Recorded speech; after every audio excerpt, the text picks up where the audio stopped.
The galette, one of the most forgiving desserts, is the perfect way to celebrate autumn fruit. Apples, pear, quince, whatever you can find, just tuck them into pastry, freeform.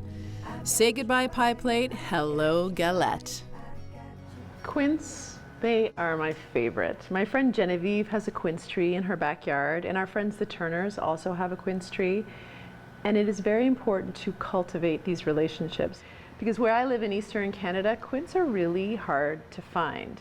Now, don't eat them raw, definitely bake them, and they come in season just around the same time as pear and apple. So they're delicious baked all together.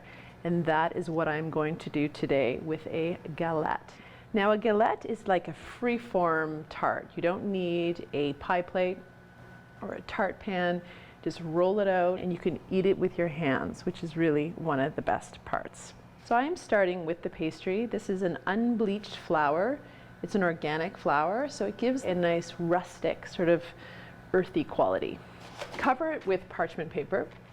This isn't necessary when rolling out pastry. You can just roll straight on and flour your rolling pin. However, this is a really nice way for the new pastry chef to start their career in pastry. It's a little more forgiving, less sticky. Start by whacking the pastry. It's very satisfying. Just gets everything out at the same time. Okay. Start rolling. I was in a restaurant one time in London and I saw the chef use his forearms, and I haven't quite got the hang of that yet, but never mind. You want to get the pastry into about a 20 centimeter wide circle, about the width of a cookie sheet, because that's what we're going to use to cook it on. Just give it a go. Have to admit that a rolling pin is my wedding gift of choice. Bought my fair share of rolling pins over the years. Handed them out. Awkward to wrap, but great to use. All right, any second now, we will be there. So if you end up with Pac-Man, as I have, just cut and paste. Totally fine.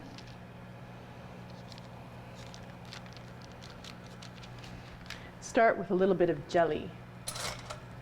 Strange, perhaps. This is apple jelly. You could use pear jelly, any kind of jelly really. In Spain, they make a quince jelly and they boil it down until it's almost sliceable. It's a dark orange color. It's so delicious. They call it membrillo and serve it with manchego cheese. Just set your pastry aside. It's all set to go, but we need to cut the fruit. So we have a pear, apple, quince, and we're going to start by slicing the pear. I like to use a melon baller to take out the core. Just pick it up in your hand, scoop it out, set those aside, move along to the apple. This is Cortland. My kids picked these. And now the quince, quite a yellow flesh, but just a little firmer. You can even hear it when I go through. Different texture. Kind of have to give it a little bit more muscle. Work out the core. It's hard to imagine this lovely pale flesh turning orange when it's cooked, but it does. When I'm making apple crisp or apple pie, I tend to just roughly cut up the fruit, not worry about it too much.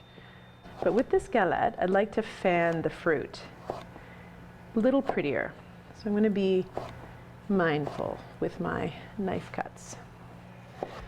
Just to keep them in place. Fruit's a little sticky on the knife, but just boss it around. And quince, you can just really hear how crunchy it is raw.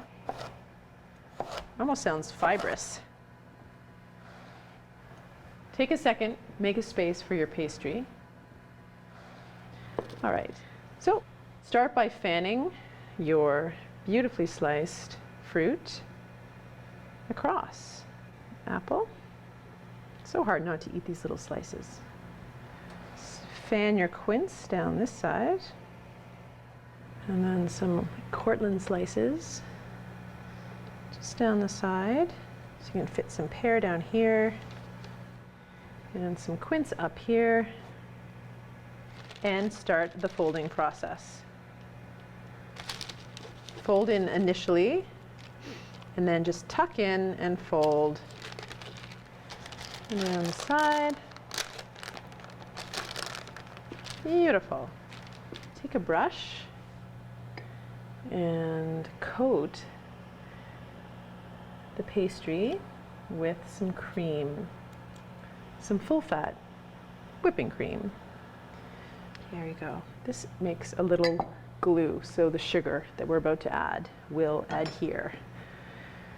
So the quince needs a little more sugar than pear or apple would. Just going to focus on there a little bit.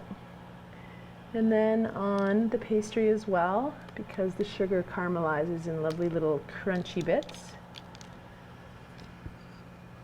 And also, I have some fresh thyme here. Just going to put a few little leaves on the galette. It's that savory, sweet quality that the quince love. 375 for 30 minutes. While your galette is cooking, always take the time to clean up your kitchen, get ahead of yourself, wash your dishes, do your laundry, make it perfect, and eat an apple slice that was left behind in the meantime. It's ready. This is really one of my favorite things. I'm just going to make it even better. Just going to put a little more fresh thyme. As always, just dance them over the top. How pretty. Thank you, Genevieve. Thank you, Turners. I really appreciate the quince, and I promise I will also make you a galette in the foreseeable future. You could, by all means, have it with ice cream, a pile of whipped cream, frozen yogurt. The only problem with that is you can't eat it holding it in your hand. Quince, apple, and pear galette. Freeform, your shape, your style. It's your kitchen.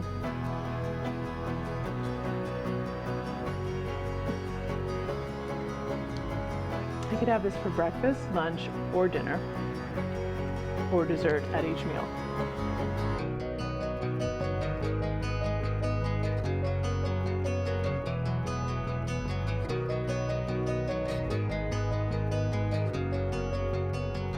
Isn't it wonderful to try something totally different in the kitchen? Remember, the galette is your friend. It rolls with the seasons and embraces imperfection. Not to worry, apple and quince galette.